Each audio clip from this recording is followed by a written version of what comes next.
Here's one thing I'm thankful for. These red mic messages are leadership and life lessons I've picked up from 25 years as a public servant, 16 years as a youth football coach and scouting volunteer, and 10 years as a mediocre athlete with far more heart than actual physical ability.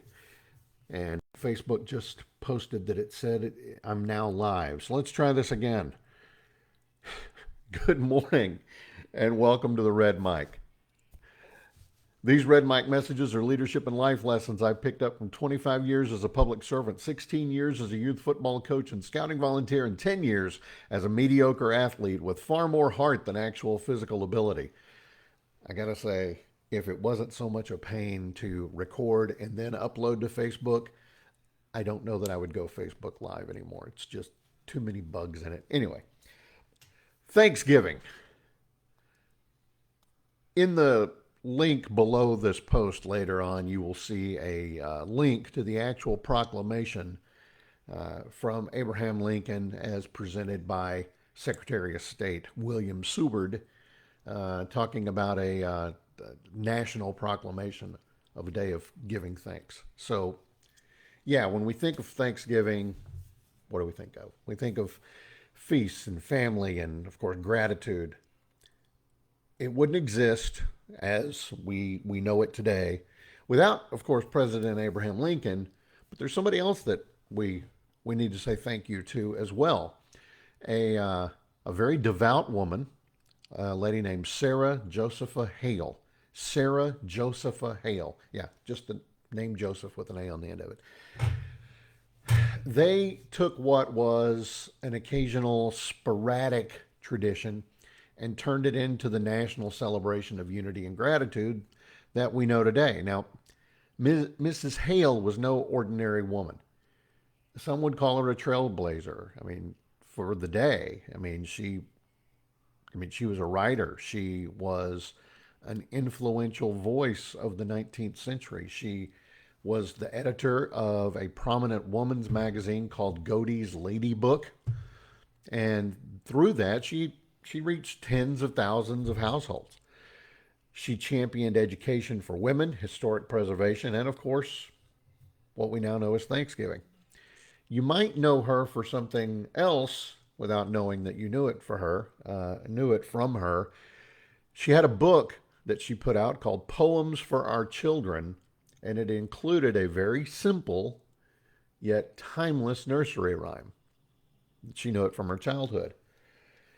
Mary Had a Little Lamb. Now, of course, it became an instant classic, but she didn't stop there. Of course, she had bigger dreams and passionate causes, and one of her passionate causes was the establishment of a national Thanksgiving holiday. Now, at the time, Thanksgiving was celebrated throughout the states, mostly in New England, but on different dates, different ways. And she saw Thanksgiving as a way to unite the country under yet another common cause. Um, so, for more than 2 decades, she wrote letters to 5 different U.S. presidents.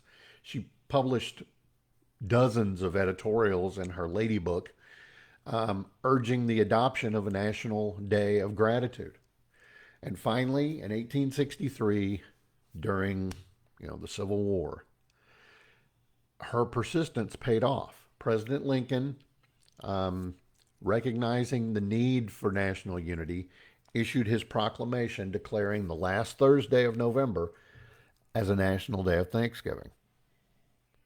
And that proclamation was kind of remarkable in and of itself. He called on Americans to reflect on their blessings, including, bountiful harvest, peaceful borders, the hope of a reunited nation. And man, I'm going to pray for that today. Um, Seeing posts of people saying that they're not going to go visit family members because they didn't vote the way they wanted them to. It's just ridiculous. You know, everybody has their own reasons for voting why they do. And to cut people out of your life over something like that is just, it's ridiculous. Anyway, so during the suffering and divisions of war, he asked for everybody to meet in this day of Thanksgiving, but also to pray for those who were impacted by the Civil War and to find ways to heal the wounds of the nation.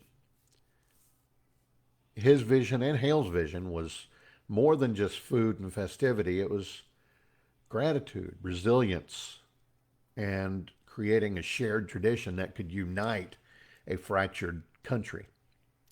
Through her work and Lincoln's leadership, Thanksgiving became not only a symbol of unity, but a symbol of hope, a symbol that even in darkest times, there is light worth celebrating. And again, that as Americans, we have tons more that unites us than what divides us. So, as you gather together today on this Thanksgiving Day, remember the legacy of Sarah Joseph Hale and Abraham Lincoln. They had a partnership that, created more than a holiday. It created a tradition that reminds us of the power of gratitude and the enduring strength of unity. And that's today's Red Mike message. I hope you found it interesting. I hope that you will take it to heart. I really do. Hope you have a great day. I appreciate you for being here. I apologize for showing up in a t-shirt and a baseball cap, but I've already been to HEB twice today to pick stuff up. No, I'm not going to go into any detail, but anyway. Thankfully, they were blessedly quiet. And the roads were pretty empty too, so that was good. So I love you guys. I appreciate you being here. I'll see you again tomorrow. I'll be back on some sort of business topic tomorrow. I don't know yet. I've got 3 or 4 in the pipeline. Not sure which one I'm going to pick yet. Thank you so much. I am thankful for you. Life is short. Drink the bourbon.